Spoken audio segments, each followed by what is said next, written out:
Hello, hello, and welcome back to today's challenge, the speed reading of The Alchemist by Paulo Coelho.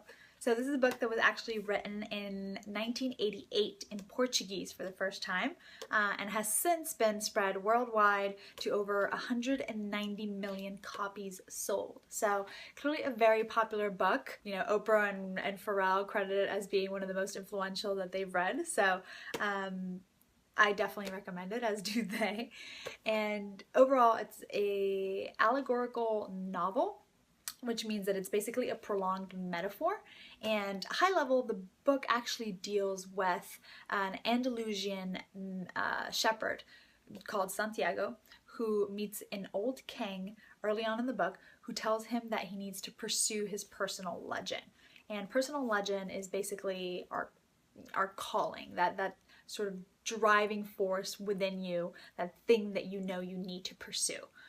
And what the king tells him is that if you pursue your personal legend, the entire universe will conspire to help you achieve that. So obviously that makes sense in theory, but as we all know, life tends to get in the way and there's always obstacles, and throughout the book, Santiago is presented with a lot of different decisions that he needs to make that are trying to detract him from pursuing his personal legend. The first one being a financial one, where he actually needs to give up his flock in order to go on the quest, which in his case is to find this treasure that he's been dreaming about. So he eventually does give up his flock, which basically represents stability and everything that he's worked towards up to that point in his life in order to go in search of this greater treasure.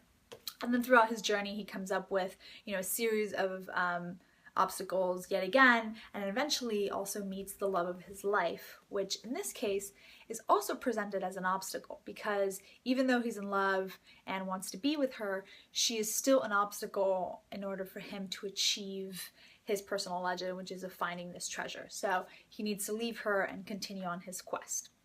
Fortunately, eventually he finds the treasure and, can go back to her and they live happily ever after. So simplistic ending, I suppose, but overall I found the book and the wording to be incredibly powerful. It's also a really fast read and an entertaining story with, bandits and faraway lands and kings. So I think it's worth it. Again, it's this idea that no matter how crazy, no matter how inconvenient your personal legend may be, if you feel it within you that you need to accomplish it, the book says that it's basically realizing your destiny is your only obligation. So, push through and the universe will conspire to help you achieve this. So, empowering thoughts. And with that, I leave you all. Good night.